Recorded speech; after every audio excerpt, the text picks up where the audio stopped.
Saya sering tanya, kalau kamu nanti mati, kau kembali pada Allah atau nempel di pohon mangga? Jawabannya wallahu alam terus. Gak jelas. Itu yang namanya judi itu. Membiarkan masa depan kita dalam ketidakpastian. Hadirin, tidak ada yang lebih pasti dari kematian. Tapi kenapa kita selalu mengurusi yang tidak pasti yang bernama kehidupan? Kematian yang pasti, tidak ada yang menyiapkannya.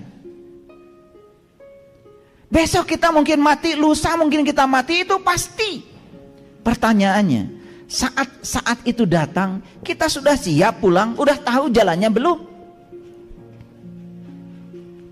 Sampai Allah itu berkoar-koar ya di Quran surat Al-Waqiah itu. Falaula idza balagatil hulqum wa antum hina idin tangdurun wa nahnu aqrabu ilai minkum walakin la tubsirun. Ketika nyawamu sampai di kerongkongan nanti, saat itu kamu harus melihat. Aku lebih dekat kepada kamu, tetapi kebanyakan manusia saat itu tidak melihat. Itu kata Allah. Sampai Allah mengatakan, wa nahnu aqrab. Sungguh kami tak dekat kepada kamu, tapi kenapa saat itu kamu tidak bisa melihat? Kenapa? Karena mata kolbu kita masih buta, masih tercover, masih tertutup. Dan selama hidup, kita tidak berjuang untuk membuka mata itu. Kita hanya hidup dengan satu mata, yang namanya mata lahir.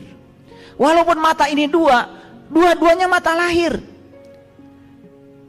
Makanya siapapun yang menggunakan mata lahirnya saja dalam hidup, tidak menggunakan mata jiwanya, itu yang disebut dengan dajjal. Itu yang disebutkan si mata satu itu. Di internet macam-macam orang menggambarkan dajjal. Matanya satu, lolong bonconong hiji. Itu ngarang. Dajjal itu si mata satu. Orang yang melihat kehidupan hanya dengan satu mata, yaitu mata lahir. Makanya orang yang semacam itu hidupnya selalu tertipu. Karena dia hanya bisa melihat bungkusan luarnya saja. Dalamnya dia tidak bisa lihat. Karena untuk memiliki penglihatan ke dalam, kita tidak bisa menggunakan mata itu. Mata ini adalah mata lahir, sebangsa kornea mata, sebangsa darah. Dan mata lahir, mata materi hanya bisa melihat yang bersifat materi. Tapi mata kolbu, mata jiwa, mata itu yang diberikan Allah kepada kita. Itu mata itu memiliki jangkauan yang sangat luar biasa. Bahkan lebih tajam dari laser, lebih tajam daripada sinar X. Sinar X, ronsen. Ketika orang yang patah tulang, untuk tahu berapa banyak patahan di dalamnya, pakai ronsen semuanya kelihatan.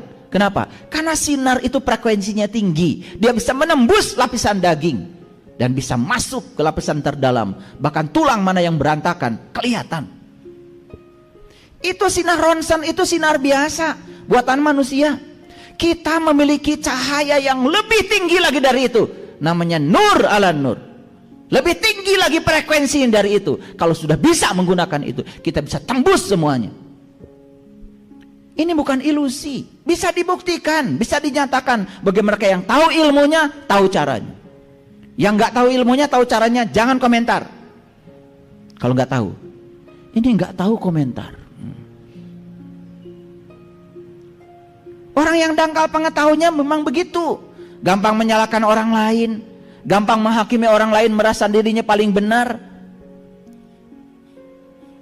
Yang paling berbahaya ini adalah orang yang menyatakan dirinya, saya sudah tahu.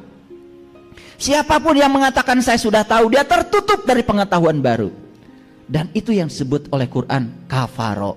Kafaro itu cover itu tutup. Dia menutup dirinya dari semua pengetahuan baru. Itu yang disebut dengan orang kafir. Jadi orang kafir itu bukan orang yang berbeda keyakinan dengan kita, bukan. Tapi mereka yang menutup diri merasa paling benar. Dan orang yang menutup diri, satu, telinganya mati.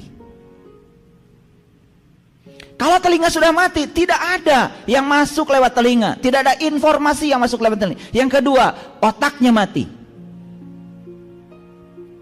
Kalau otaknya sudah mati, berikutnya daya kritis mati, daya kreatif mati, kemampuan berkomunikasi mati, kemampuan berkolaborasi mati.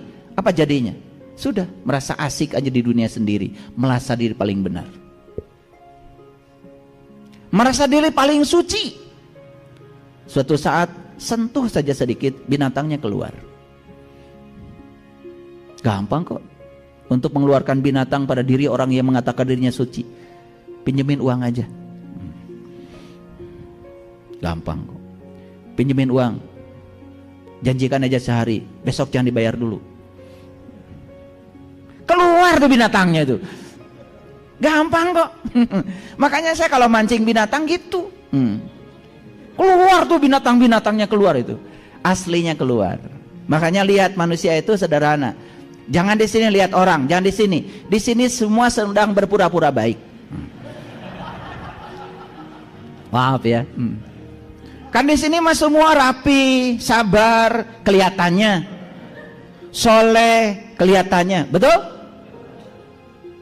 Kalau lihat aslinya manusia jangan di sini, di luar sini, di kehidupan nyata. Di situ aslinya. Coba